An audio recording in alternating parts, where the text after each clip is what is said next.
Жекшемби күнү таңга жуук саат 5-терде номер 1-тергөө абагында камакта жаткан Садыр Жапаровдун мойну, кан тамырлары кесилген абалында 47-абактын санитардык бөлүмүнө жеткирилген. Ал күнү окуя кандайча болгондугу жана саясатчынын абалы тууралуу эч кимге маалымат берилген да, эч ким киргизилген да эмес. Ал тургай анын адвокаттары да.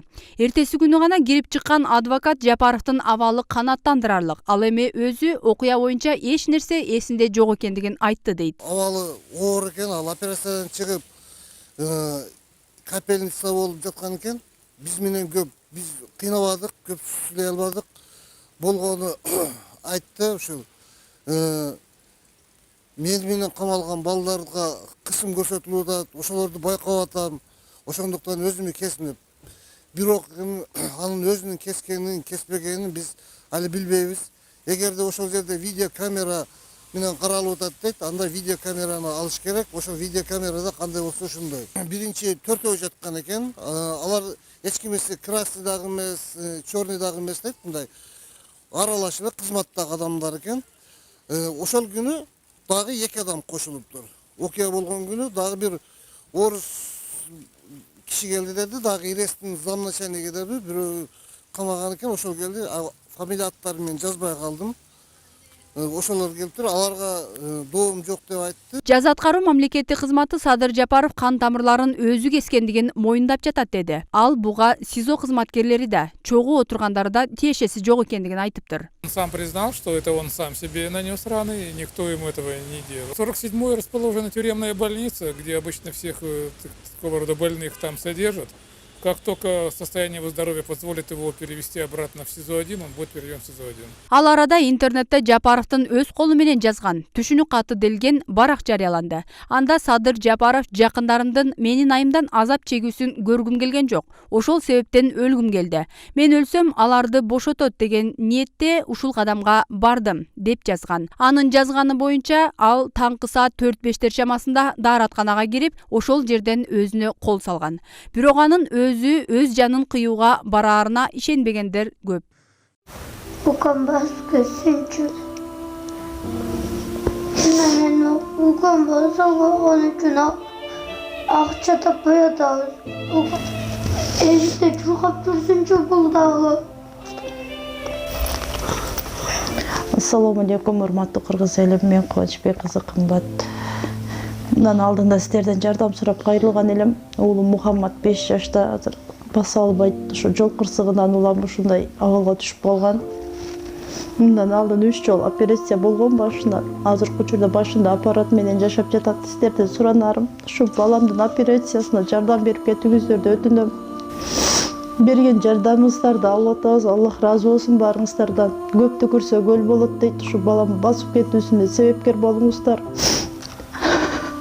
Балам да бутуна туруп, өз алдынча мектепке барып, өз алдынча ойношун каалайм. Мен баламды көрүп, жүрөгүм ооруйт. Бизге азыркы учурда $45,000 акча каражаты керектөлүүдө. Бизде андай сумма жоктугунан улам аргасыздан кайрымдуу кыргыз эли менен жардам сурап кайрылып жатам. Бизге кайрымдуулук кылам деген инсандарга өзүмдүн атымда банк ачылган. 3197 кымбат К деп чыгат. Ошо Россия өлкөсүнөн котором дегендерге Сбербанк 3097 Нурбек деп чыгат. Ал дагы өзүмө караштуу. Аллах таалам баарыңыздардан разы болсун. Берген жардамыңыздарды алып жатабыз. Тинькофф жок. Өзүнө өзү кол салгандай ал жангешти эмес биринчиден. Экинчиден Садыр Жапаров ал сабаттуу, маданияттуу кыргыз нарк населин туура түшүнгөн, анын ичинде ислам маданиятын туура түшүнгөн инсан. Ислам маданиятында өзүнө өзү кол салбайт. Өзүнө өзү мыкаачылык кылбайт. Себеп убактылуу кыйынчылыктарга чыдабай өзүнө өзү кыянаттык кылган болсо, түбөлүктүү азапка калып калуусу боюнча ал жигиттин кабары бар. Ошондуктан ал андай жолго барбайт. Мен дагы деле ишенбей турам. Балким жасаса жасагандарда кысым болсо керек да, кысып коюп анан жаса деп аткан. Мен түшүнбөй турам азыр өзүмдү киргизип. Эмне үчүн ушуга чейин ушундай оор акыбалда болгон экен. Эс үчүн жоготуп ошо 47-тен келген экен. Ошол убакка чейин айтып, мына момундай болуп атат, сиздин эмеңиз деп айтпай атат, эмне үчүн көрсөтпөй атат, мага ошол туңгуюк болуп атат да. 5 маал намаз окучу, ошого дагы мен жаман болуп турам, эмне үчүн өзүнө өзү кол салганга барбайт эле бул деп. Садыр Жапаров өзүнө келгенден кийин кыйноолорду алдын алуу борборунун өкүлдөрү кирип жолугуп чыгышкан. Жеке жолугушууда ал айткандарын эч ким билбей эле коюусун сураныптыр. Садыр Жапаров камалганда анын жанында дагы 3 киши бар экендиги айтылган. Алар кимдер? Аты жөнү да азырынча айтылбай жатат. Ал эми Жапаровдун колуна нан кесүүчү бычак кандай жол менен тийгендиги да табышмак бойдон калууда. Түрмөнүн жазылбаган мыйзамдары боюнча камалган адам 3 күнгө чейин тынч жашайт. Андан соң аны сындыргылары келсе, камеранын эшигин ачык калтырышат. Бирок инструкцияда эч качан камералар ачык калбашы керек. Белгилей кетсек, Ишенбай Кадырбеков да ушундай абалга тушуккан дешет. Анда да камераны ачык калтырышып, эстен танганча сабашкан. Садыр Жапаров өзүнүн өлтүрүүгө аракет кылышы мүмкүн эмес. Ага да ушул ыкма колдонулушу толук ыктымал дешет укук коргоочулар. Окуядан кийин Садыр Жапаровдун жанында жүрүп, жакын саналаштары болуп келген Ахматбек Келдибеков менен Камчыбек Ташиевдин үн катпай жаткандыгы социалдык тармактарда катуу талкууланууда. Ал эми Жапаровдун маселесине жогорку орган катары парламенттин көңүл буруп, көз каранды эмес комиссия түзүп, жагдайды текшерүү зарыл дегендер четтен чыгат. Жогорку кеңеш ушундай учурда чукул түрдө чакырылуусу керек эле. Чакырылып, болгондо да алардын конституциялык укугу бар, мыйзамдардын так аткарылышын көзөмөлгө салуу. Чукул арада жогорку кеңеш кезексиз жыйналып, көз карандысыз комиссиянын түзүлүшүн талап кылышыбыз керек.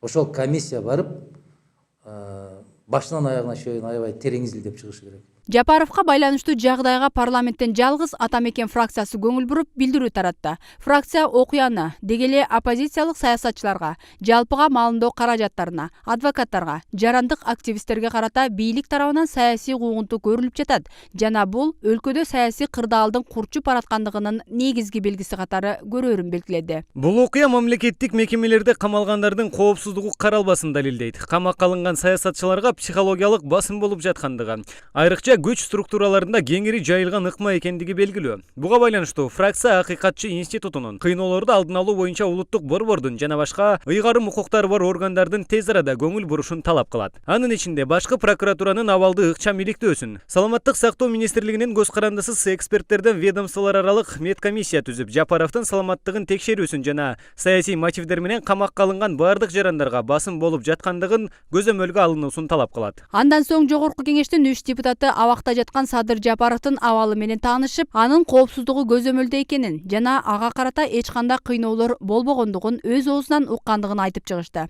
Ушул жумада Жапаровдун жактоочулары маалымат жыйынын өткөрүшүп, ооруканада дарыланып жаткан Жапаровдун өзүнө жолугуп, жеке сүйлөшүүгө мүмкүндүк берилбей жатканын айтышты. Кирдик, кичинекей бир палата экен, канча квадрат метр деп айта албайм, 10 квадрат метрге жетпейт. Мына азыркы ушул таптагы абалы.